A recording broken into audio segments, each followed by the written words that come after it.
1 Minute Inspirations, Henry Street Church of Christ.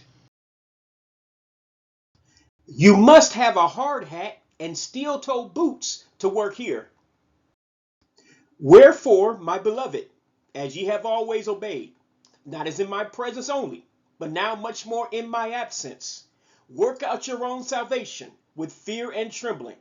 For it is God which worketh in you both to will and to do of his good pleasure. Philippians chapter 2, verse 12 and 13, King James Version. Some jobs require safety equipment for one to be employed there. This is common in factory work and the construction trades. A hard hat to protect the head from falling objects and steel-toe boots to protect the feet are common equipment required by many employers in the United States. This is similar to the way we should think about our Christian lives. We are to bring the helmet of salvation to the Christian fight, Ephesians chapter 6, verse 17. This is similar to the hard hat symbolizing that salvation in Christ is completely assured, John chapter 10, verse 28. However, we are also to have our feet shod with the preparation of the gospel of peace, Ephesians chapter 6, verse 15. That is, we are to be ready to share the gospel story of salvation in Christ wherever we go, 1 Peter chapter 3, verse 15. Overall, as Philippians chapter 2, verse 12 and 13 shows, we must be ready to work for the Lord.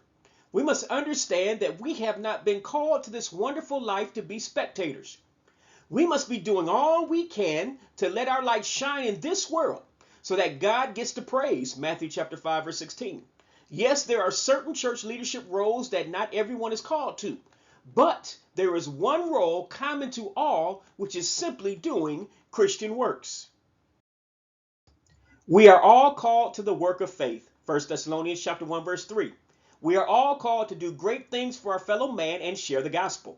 That is why Jesus is going to call us to accountability about the compassionate things we have done for our fellow man, such as feeding the hungry, clothing the naked, giving drink to the thirsty, and so on. Matthew chapter 25, verse 31 to 46. So the question becomes, are you ready today to take on the Christian works that we all are called to? If so, get your hard hat out and put on your steel-toe boots, because there's a lot to do, and the team of those Christians already active are ready to embrace you and your works. God bless you. Thanks for listening. This is a ministry of the Henry Street Church of Christ, 309 Henry Street, Gadsden, Alabama, USA 35901. www.henrystreetchurchofchrist.com. Please subscribe to our channel. God bless you.